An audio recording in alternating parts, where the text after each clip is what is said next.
ইউনূস সাহেব সময় থাকতে সাবধান হয়ে যান। আমরা অনেকেই সম্মান করি, আন্তর্জাতিক খ্যাতিমান, ওইটা দিয়ে কোনো কাম হবে না। এখন তো মনে হচ্ছে আপনার একটা বোঝা। শেখ হাসিনা গেছে, ফেসিস গেছে, মাফিয়া গেছে, ইউনূসের নেতৃত্বে আরেকটা বোঝা যেন আমাদের মাথায় চেপে বসছে। যে হাইকোর্ট আদেশ দিল ঘরে ঘরে বঙ্গবন্ধুর ছবি তুলতে হবে, সে হাইকোর্টে এখন বঙ্গবন্ধুর ছবি নাই। যারা রায় দিয়েছে আপিল কোর্টে 1 নম্বর কোর্টে গিয়ে দেখবেন বঙ্গবন্ধু নাই, হারিয়ে গেছে। সমস্ত জেলা আদালতে বঙ্গবন্ধু নাই, হারিয়ে গেছে। হাইকোর্টের সমস্ত এজলাসে গিয়ে বঙ্গবন্ধুকে খুঁজে পাবেন না।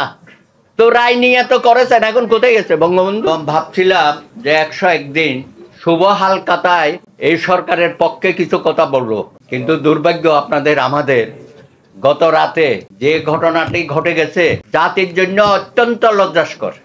36 জুলাই গণ অভ্যুত্থানে যারা শহীদ হয়েছেন তাদের সুষ্ঠু তালিকা আমরা করতে পারি নাই গত 100 দিনে।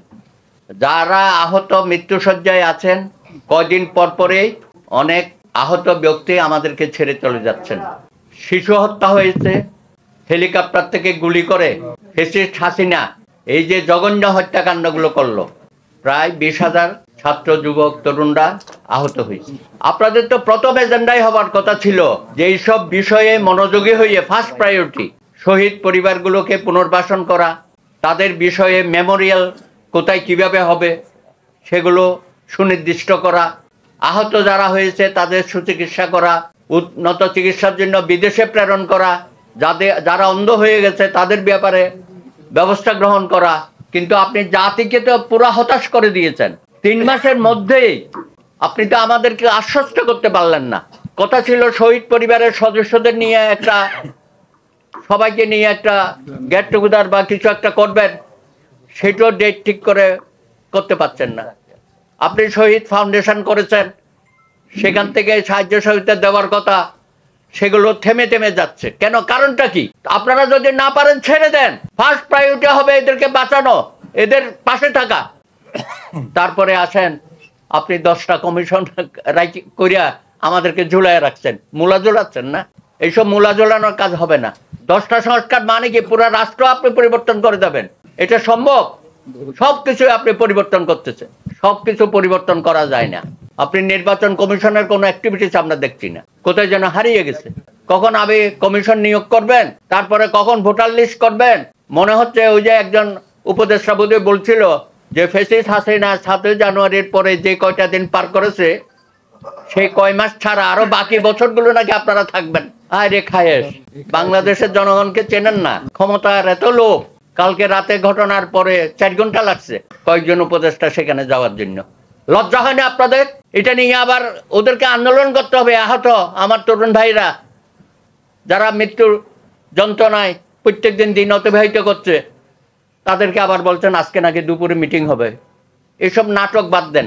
আমরা নাটক, মহানাটক বহু দেখেছি। দয়া করে, এখন তো মনে হচ্ছে আপনার একটা বোঝা। শেখ হাসিনা গেছে, ফেসিস গেছে, মাফিয়া গেছে, ইউনূসের নেতৃত্বে আরেকটা বোঝা যেন আমাদের মাথায় চেপে বসছে। আপনি কিসের জলবায়ু সম্মেলনে গেছেন? সৈন্য দেখাচ্ছেন আমাদেরকে? নিজের দেশের জলবায়ুর খবর রাখেন? এখানে রাজনৈতিক আওয়াজে মেঘাচ্ছন্ন হয়ে গেছে, সেটা উপলব্ধি করার আপনাদের কেউ নাই। এখানে কতগুলো জঞ্জাল উপদেষ্টা তৈরি করেছেন, কথা বলতে জানে না, হাঁটতে জানে না, কোনো কোঅর্ডিনেশন নাই এদের মধ্যে। খুবই দুর্ভাগ্যজনক এটা। দয়া করে এগুলো বাদ দেন। আগামী 100 দিন প্রত্যেকটা দিন আপনাদের হিসাব নিকাশ দিতে হবে। এই অশুভ কর্মকাণ্ড থেকে বিরত থাকেন। সারা দেশের জনগণ, সমস্ত রাজনৈতিক দল, যুবক তরুণ সবাই বৈষম্য বিরোধী। এদের সাথে আমাদের বিভেদ সৃষ্টি করবেন না। আপনাদের কর্মকাণ্ডের কারণে একে অপরের প্রতিপক্ষ বানাচ্ছেন। এখানে কেউ প্রতিপক্ষ না, আমরা সবাই এক। তাদের আত্মত্যাগ আর 17 বছরের আত্মত্যাগ একই সূত্রে গাঁথা। এটা নিয়ে কেন আমাদের মধ্যে ভাগাভাগি হবে? যুগে যুগে আমাদের ছাত্র তরুণ যুবকরা 52 সন থেকে সমস্ত আন্দোলনের নেতৃত্ব দিয়েছে, রক্ত দিয়েছে। 69-এর গণ অভ্যুত্থানে ছাত্র তরুণরাই তো আমাদের বিজয়ে এনে দিয়েছে। 90-এ অনেকে এখানে আছেন, 90-এর সৈনিকরা, তাদের অভ্যুত্থানে একসাথে যেতে বাধ্য হয়েছে। কখনো বিরোধ হয় নাই? কখনো ছাত্র তরুণরা এই বিজয়কে একমাত্র তাদের বিজয় বলে দাবি করে নাই? তাহলে তো এত বড় বড় যে পরিবর্তন হয়েছে দেশে, তাহলে সবকিছুকে মিথ্যা হয়ে যাবে, ইতিহাস মিথ্যা হয়ে যাবে।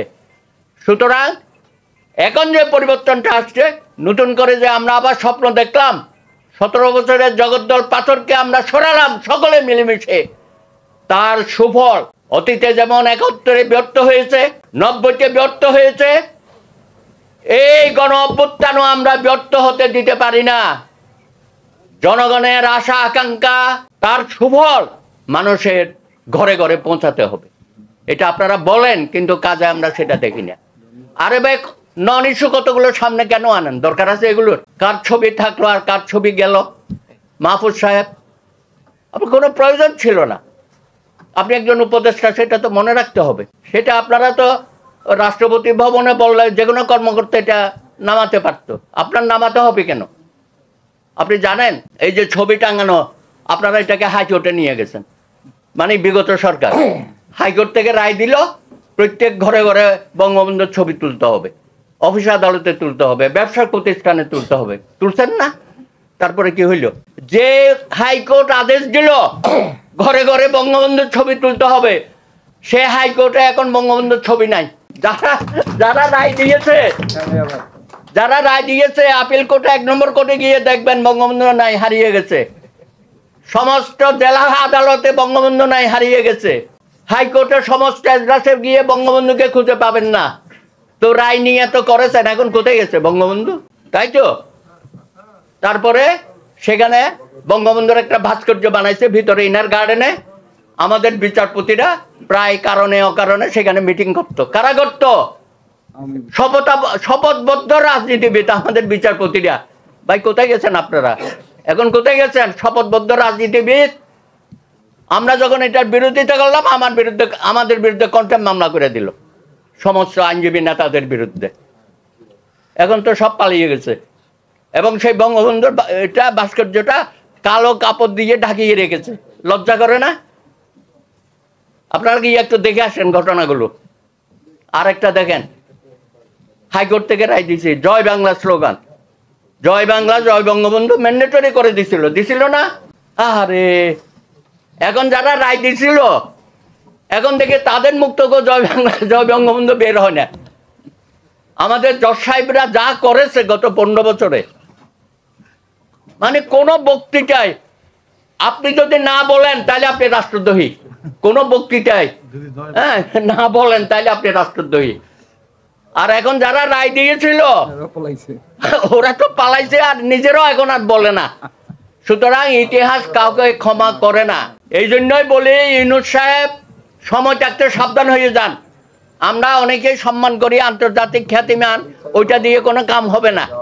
দেশের মানুষের মুখে যদি আপনি হাসি ফোটাতে না পারেন, তাদের অধিকার, তাদেরকে যদি বঞ্চিত করেন, এই যে ভোটাধিকার নষ্ট করেছে হাসিনা, সেটা খুব দ্রুততম সময়ে জনগণের ভোটে নির্বাচিত প্রতিনিধিদের হাতে ক্ষমতা হস্তান্তর করেন। এইটা নিয়ে এদিক সেদিক করবেন না, না হলে ইতিহাসের কাঠগড়ায় আপনাকেও দাঁড়াইতে হবে।